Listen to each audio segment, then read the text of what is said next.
देखिए, दोनों के अंतरों की अपन बात करें तो इस चार्ट को यदि आप ध्यान में रखें तो अंतर आपको बहुत आसानी से स्पष्ट हो जाएंगे। पहला अंतर तो ये है कि डेलीगेशन जो है वो सिर्फ एक प्रोसेस है, एक प्रक्रिया है। प्रक्रिया इस रूप में है कि जैसे चार्ट में अपन ने देखा कि डी ने अपने कुछ काम जो हैं वो के को सौंप दिए। तो इसमें सिर्फ दो व्यक्तियों के बीच की एक प्रक्रिया है ये। जबकि डिसेंट्रलाइजेशन जो है वो पूरे ऑर्गेनाइजेशन का एक सिस्टम शो करता है कि पूरे ऑर्गेनाइजेशन में सत्ता जो है वो ऊपर से नीचे तक बटी हुई है। तो इसलिए हम ये कहते हैं कि डेलीगेशन ऑफ अथॉरिटी यदि एक कदम है तो डिसेंट्रलाइजेशन ऑफ अथॉरिटी जो है वो पूरा का पूरा डेस्टिनेशन है। यानी डेलीगेशन को हम एक कदम मात्र मानते हैं तो डिसेंट्रलाइजेशन जो है वो गंतव्य स्थान है। इसीलिए कुछ विद्वान ये कहते हैं कि दोनों में सिर्फ जो है वो डिग्री का फर्क है। डेलीगेशन में सत्ता का जो प्रत्यायोजन हो रहा है वो बहुत सीमित कम स्तर पर है और उसमें सत्ता का प्रत्यायोजन जो है वो विस्तृत बड़े व्यापक पैमाने पर है।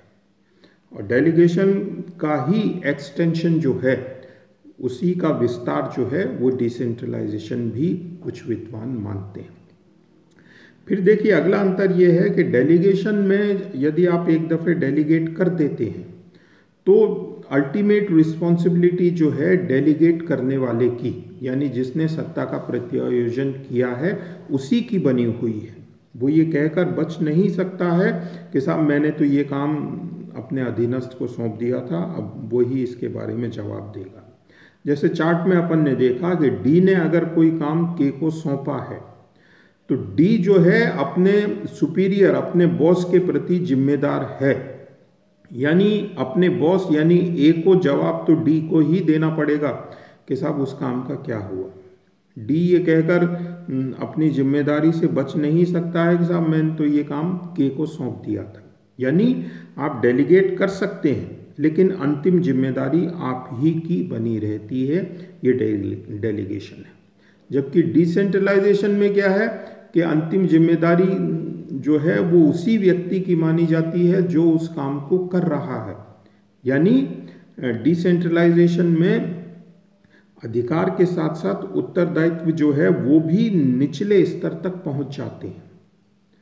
तो जब उत्तरदायित्व का भी ट्रांसफर हो जाता है तो फिर अगला अंतर इसमें ये हो सकता है कि डेलीगेशन यदि आप एक दफ़े करते हैं तो उसको वापस लेना इतना मुश्किल नहीं है। आपने डेलीगेट किया कोई काम, सत्ता का प्रत्यायोजन किया और आपको लगता है कि आपका सबॉर्डिनेट ठीक तरह से काम नहीं कर रहा है, तो आप अपनी सत्ता को वापस ले सकते हैं। डी ने कोई काम के को सौंपा, आपको लग रहा है कि के ढंग से काम नहीं कर रहा है तो आप अपनी सत्ता को वापस ले सकते हैं। लेकिन डिसेंट्रलाइजेशन में सत्ता को वापस लेना जो है वो इतना आसान सहज नहीं होता है, क्योंकि वहाँ देखिए सत्ता का बंटवारा निम्नतम स्तर तक हो चुका है। तो इसलिए वहाँ सत्ता वापस आसानी से नहीं ली जा सकती है। फिर डेलीगेशन में तो क्या है कि आपने सत्ता किसी व्यक्ति को सौंपी है। डिसेंट्रलाइजेशन में हम सत्ता किसी व्यक्ति को नहीं सौंप रहे हैं बल्कि सत्ता जो है वो पद के साथ निहित है।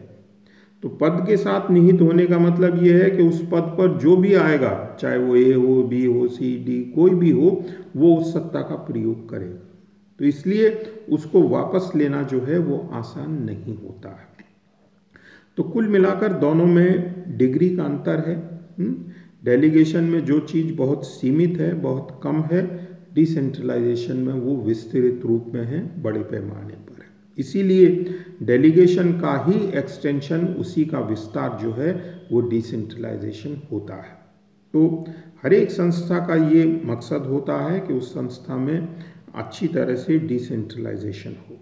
एक दूसरी चीज़ ये और आप समझ लीजिए कि डेलीगेशन या डिसेंट्रलाइजेशन जो है ये कभी भी 100% नहीं हो सकता है। यानी सारी चीज़ें जो हैं उसका विकेंद्रीयकरण हो जाए, ये संभव नहीं है। यानी 100% डिसेंट्रलाइजेशन या डिसेंट्रलाइजेशन का जो अपोजिट वर्ड है सेंट्रलाइजेशन, केंद्रीयकरण, ये कभी भी 100% नहीं होते हैं। यानी 100% ना तो सेंट्रलाइजेशन होगा और ना ही 100% डिसेंट्रलाइजेशन होगा।